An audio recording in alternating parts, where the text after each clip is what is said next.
¿Qué tal, ¿Cómo Diego? estás, ¿Cómo Diego? andan? Buen día. Buen día. En un rato les voy a contar en qué quedó la investigación por el ataque contra la AMIA, ahora que se cumplen 25 años, ¿sí? Que a su vez es paradójico porque esa investigación, o la no investigación en realidad, abrió otras tres causas que tienen que ver con quién encubrió la investigación, el memorándum con Irán y la muerte de Nisman. Fíjense cómo, Claro. lejos de llegar a la verdad, tenemos más preguntas que antes, pero en un rato les cuento más. Nos metemos en el móvil entonces con Alejandro Moreira, está en el Hospital de Clínicas. Alejandro, muy buenos días. Buenos días, Nacho, Marcela, ¿cómo andan todos? Aquí estamos en el Hospital de Clínicas porque se cumplen mañana 25 años, ya lo sabemos, lo estuvimos hablando del atentado a la AMIA. Estamos junto al doctor Abelardo Capdevila, que era uno de los integrantes del equipo, era médico de planta aquí durante el atentado, cuando ocurrió el atentado. Ahora, bueno, es consultor de terapia dentro del departamento de la División de Terapia Intensiva. Pero queríamos mostrarles algo, queríamos mostrarles que en la fachada del Hospital de Clínicas, una iniciativa de la AMIA y de la UBA, se creó una suerte de tríptico, 3 murales que están cubriendo ahora el Hospital de Clínicas, están terminando algunos de ellos, los detalles, que son un homenaje a las víctimas y también al cuerpo médico del hospital que está acá a una cuadra y media de lo que es la AMIA. Doctor, ¿qué tal? ¿Cómo le va? ¿Estaban preparados en ese momento, ese 18 de julio a las 9:53 en 1994, para recibir tantos pacientes, tantas víctimas?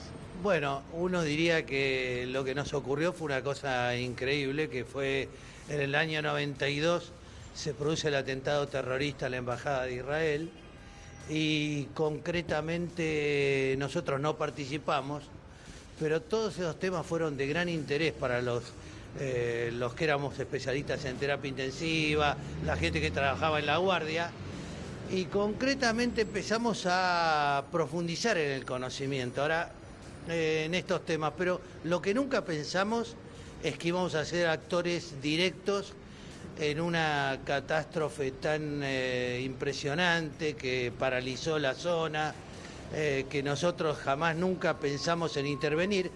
Y claro, nunca podremos olvidar ese día por varios motivos. Primero, porque escuchamos la explosión. Segundo, porque de la División Terapia Intensiva de la Secretaría da justo sobre la calle Pasteur, vimos la nube de humo y la verdad que realmente pensamos que lo peor había ocurrido. Y bueno, en pocos minutos la calle Pasteur se transformó en un corredor entre el Pasteur y entre la AMIA y el Hospital de Clínicas, y empezaron a llegar los primeros víctimas de esta catástrofe. Chicos, los está escuchando el doctor Capdevila, Doctor, muchísimas gracias por atendernos. Nacho Abano y Marcela Coronel, los saludamos. No, por favor. La primera pregunta que se me ocurre es, qué sé yo, uno puede, cuando hace las prácticas, ir a ver cómo opera otro doctor, qué sé yo, va en la práctica propia. ¿Cómo?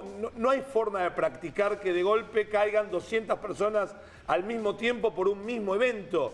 ¿Cómo fue ese trabajo interno de poder escaparle a la conmoción y ser profesional?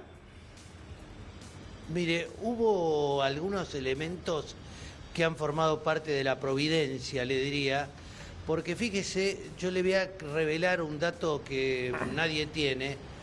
Esa mañana, de los 23 quirófanos que tenía el Hospital de Clínicas, se iban a iniciar 20 operaciones. O sea, cada mesa de cirugía tenía 20 equipos con los pacientes para iniciar las cirugías.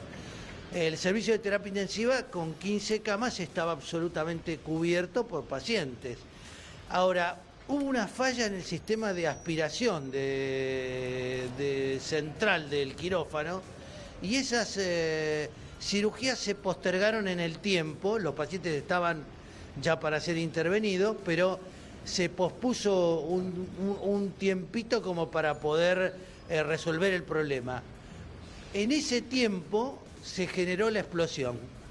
Entonces se suspendieron todas las cirugías que eran programadas, los pacientes volvieron al lugar donde de procedencia, de las distintas especialidades quirúrgicas.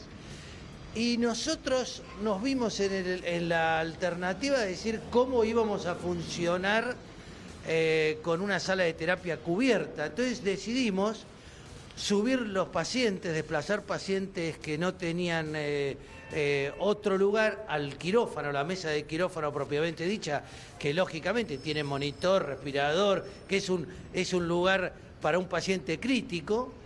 Y concretamente así despejamos la terapia para poder recibir víctimas de esta catástrofe, ¿verdad? O sea que eso, sumado a una estructura edilicia de un hospital que está hecho con un concepto de hospital, uno diría, de guerra, de militar, con amplios pasillos, permitió que de todos los consultorios se bajaran las camillas de los consultorios, que se pusieran delante de la guardia, y entonces concretamente con personal de consultorio, enfermería, se fueron atendiendo en esas camillas los primeros heridos, ¿no? Así que realmente fue un movimiento que no tiene antecedente histórico, esto de haber trasladado pacientes de terapia a quirófano, despejar las camas de terapia, y poder interactuar con la gente de la guardia del departamento de urgencia, que tuvo también un trabajo muy arduo, ¿verdad? Claro. Buen día, doctor. Diego Morán es mi nombre. Usted sabe que hace 25 encantado. años me tocó cubrir, o sea, estábamos a 10 cuadras de ahí, me acuerdo, con Hernán Ramos, un camarógrafo de Canal 13, estábamos haciendo una nota sobre la veda de patentes para impedir que entren vehículos a Capital Federal. Obviamente nos enteramos de lo que pasó, fuimos. Éramos muchos equipos, pero a mí me tocó trabajar justamente en el hospital de clínicas, pues nos empezamos a distribuir y viendo todo el movimiento que había en el hospital de clínicas. Claro. Me acuerdo de ese momento, me llamó la atención la organización en medio del caos. Es decir, no me acuerdo si les ponían, como ahora se hacen los simulacros, esto de algo verde, amarillo, rojo, según la peligrosidad, pero sí me acuerdo que en la puerta claro, principal, la que da a la avenida Córdoba, había un grupo que a mí me parecía que eran estudiantes de medicina, pero no lo sé, que iban calificando a la gente a medida que venían. Los que tenían algo leve los atendían ahí mismo en la escalera, a los un poco más graves los hacían pasar y allí dentro se los iban distribuyendo. Y me acuerdo también que nos pedían a nosotros, medios de comunicación, que, digamos públicamente, no había internet, no había redes sociales, que aquellos que pudieran colaborar, que vayan a donar sangre. Porque era algo lógico. Muchos decían, bueno, ¿y ahora qué? Bueno, anda a donar sangre. Había colas de gente que estaba allí esperando donar sangre. Mi pregunta es, en semejante caos, ¿hubo algún momento en el que se sintió colapsado? No sé en qué momento habrá sido, si es que eso ocurrió. Bueno, mire, siempre se generan en un atentado con víctimas múltiples, hay un momento de zozobra. Ahora, independientemente, la organización es absolutamente trascendente, y después el apoyo logístico que ha habido desde todo el personal y la gente. Usted hizo mención a algo que yo le tengo que decir, que fíjese un detalle. En las primeras horas, en la puerta del servicio de hemoterapia, se hizo una cola de 750 personas que vinieron en forma voluntaria, digamos, espontánea, solidaria, voluntaria, y se ofrecieron como donantes de sangre. Sí. Usted imagínese, se lo comento porque usted hizo referencia a este tema y creo que ha sido un elemento primordial. Acá no era un atentado a una mutual judía. Acá no había religión en el medio. Usted piense que éramos todos en un atentado en la Argentina, y hay que pensar de que el 80% de las víctimas fueron víctimas que estaban fuera de AMIA. Hay que pensar de que el colapso de un edificio de 7 pisos permitió que solamente los sobrevivientes fueran los de las plantas bajas. Incluso hubo un famoso caso que estuvo varios días hasta que se pudo hacer la extricación, sacarlo entre los escombros para poder asistirlo. O sea que concretamente la solidaridad de la gente que prácticamente invertía todo su tiempo, estuvimos casi 4 días sin irnos a nuestras casas, el personal de enfermería que tiene otros trabajos seguía estando en el hospital, incluso la dirección habilitó una sala para que la gente pudiera descansar, los enfermeros. O sea que realmente fue una experiencia única, inolvidable, frente a un atentado que sufrió nuestro país, ¿no? Concretamente. Bueno, usted recién decía de lo inolvidable, lamentablemente, ¿no? De la fecha Sí. para todos los argentinos y para todos los que atravesamos esta catástrofe. Y están los murales, ¿no? Como uno de los símbolos Sí. para no olvidar. ¿Qué piensa, qué Son siente cuando los ve? Mire, son espectaculares. Si usted repara, y alguna vez cuando pase por acá, esto es digamos, de alguna mente una manera que la gente de AMIA ha tenido de no olvidar y que nadie olvide, en conjunto con la Universidad de Buenos Aires. Hay 13 murales. El primero es el atentado propiamente dicho, con el traslado de los pacientes. La segunda imagen es la imagen de los médicos con un camillero que ya está esperando la llegada de los pacientes, como homenaje a los médicos. Y el tercero, que es impresionante, representa la justicia que se va como degradando con el paso del tiempo y que realmente es lo que ha ido ocurriendo, ¿no? Excelente. Una justicia que se transforma en injusticia desde el momento de que no se puede resolver totalmente los culpables del episodio. Pero realmente ese mural es un mural de una riqueza impresionante que, le digo honestamente, cuesta no emocionarse cuando uno lo ve con detalle. Hecho por artistas plásticos que Uno de los murales...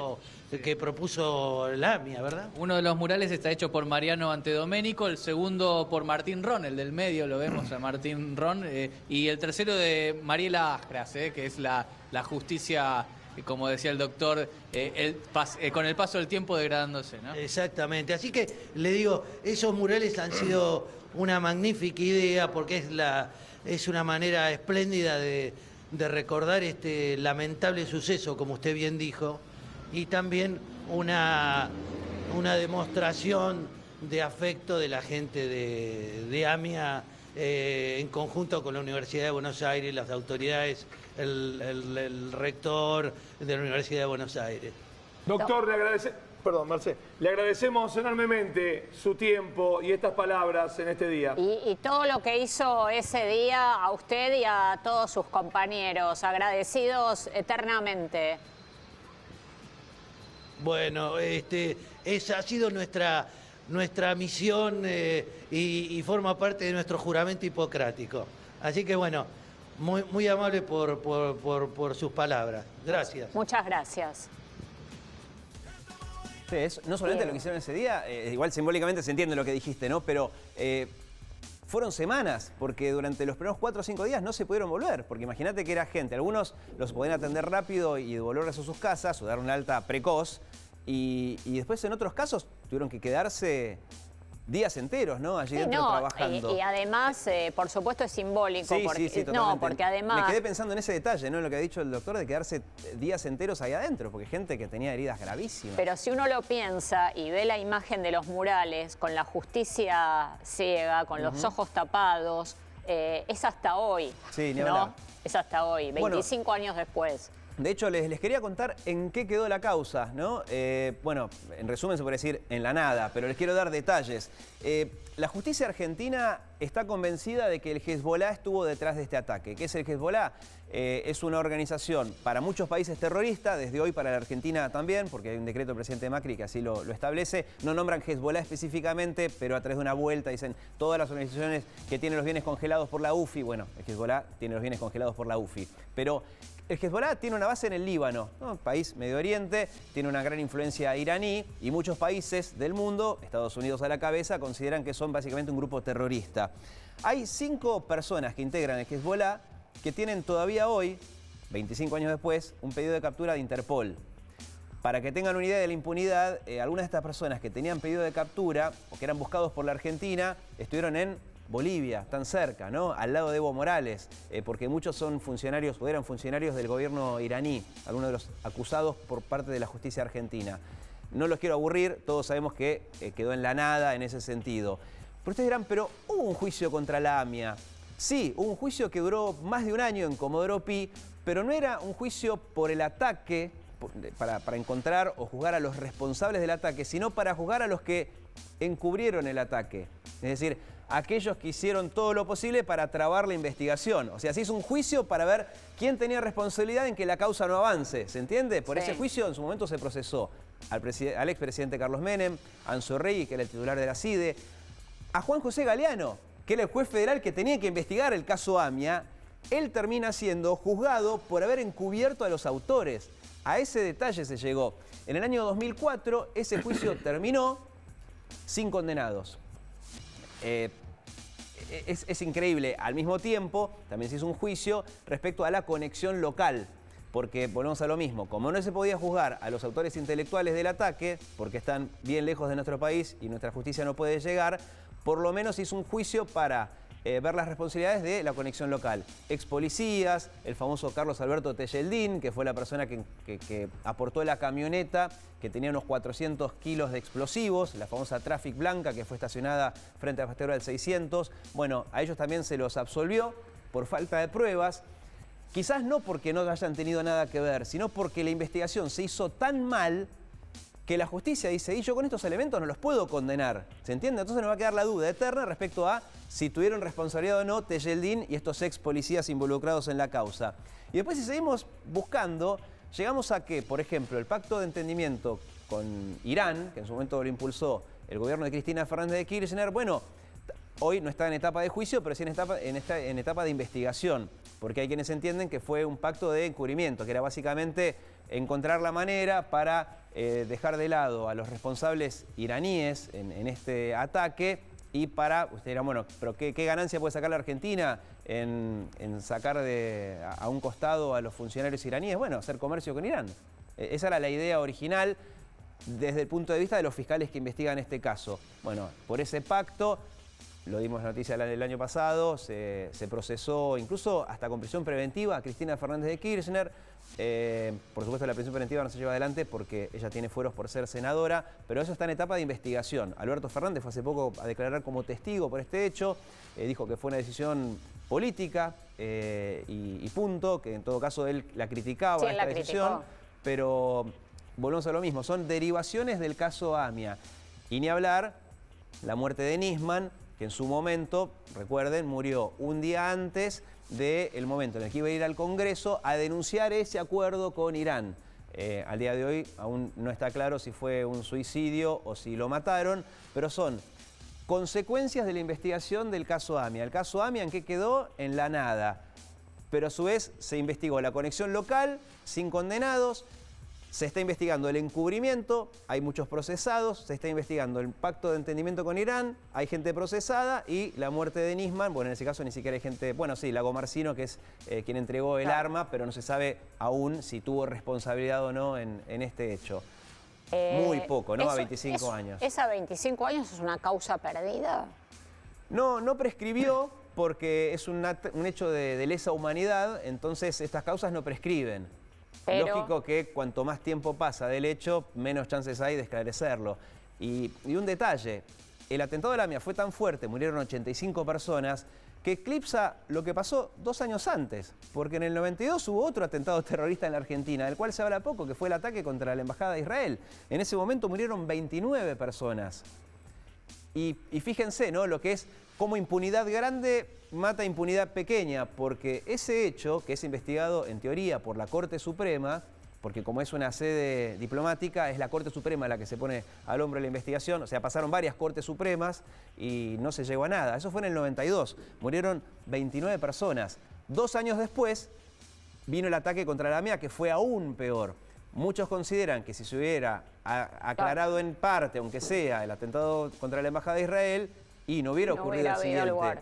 Casi que no haber investigado el ataque contra la Embajada de Israel fue un visto bueno para que lo vuelvan a intentar. Y de milagro no volvió a ocurrir más tarde, ¿no? Pero en realidad son 2 hechos terroristas ocurridos en el 92 y en el 94 que quedaron básicamente en la nada, increíblemente. Claro, y el primer ataque, el de la embajada, puede entenderse a la representación legal de un país en otro.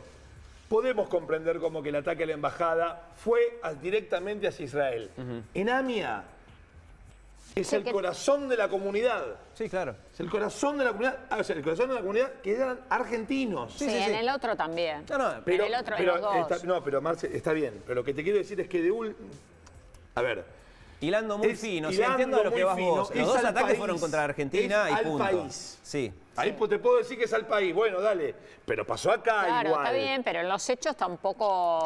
No, queda claro, están los dos diciendo lo mismo, los dos fueron ataques contra argentinos y punto. El primero, podrían haber elegido una embajada de Israel en cualquier parte del mundo, eligieron supuestamente en la Argentina porque saben que era más fácil hacer un atentado acá que en una embajada de Israel en Estados Unidos, en un país de primer mundo. Pero sí, queda clarísimo que los dos fueron ataques, digamos, en la Argentina contra los argentinos. En el caso de la AMIA, además se suma que sí, que fue atacar directamente a la población civil. El común denominador de los dos hechos es que los dos quedaron en la nada. El presidente Macri firmó 3 decretos, uno que declara mañana un día de duelo nacional, banderas a media asta, etcétera. A las 9:53, momento del ataque, en la ciudad de Buenos Aires, todos los cuarteles de bomberos van a encender sus sirenas para recordar este hecho. El segundo decreto tiene que ver con indemnizar a 12 sobrevivientes, eran empleados de la AMIA, que no entraron en otro decreto que se firmó en la época de Cristina, por cuestiones más administrativas que otra cuestión, pero bueno, era gente que había sufrido las consecuencias de ese ataque, ahora van a estar también dentro del grupo que va a decidir una indemnización de parte del Estado, que no es un hecho menor porque significa que el Estado está asumiendo culpas también. Claro.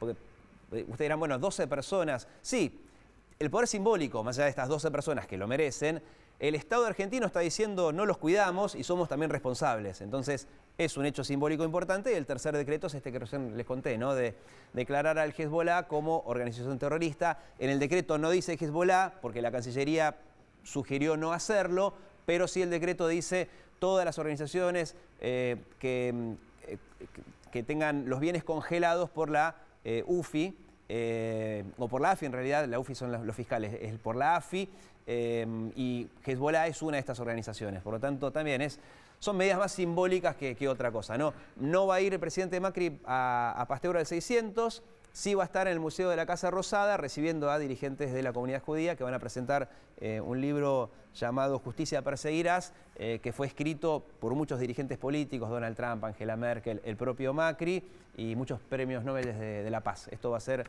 mañana en la Casa de Gobierno. Gracias, Diego.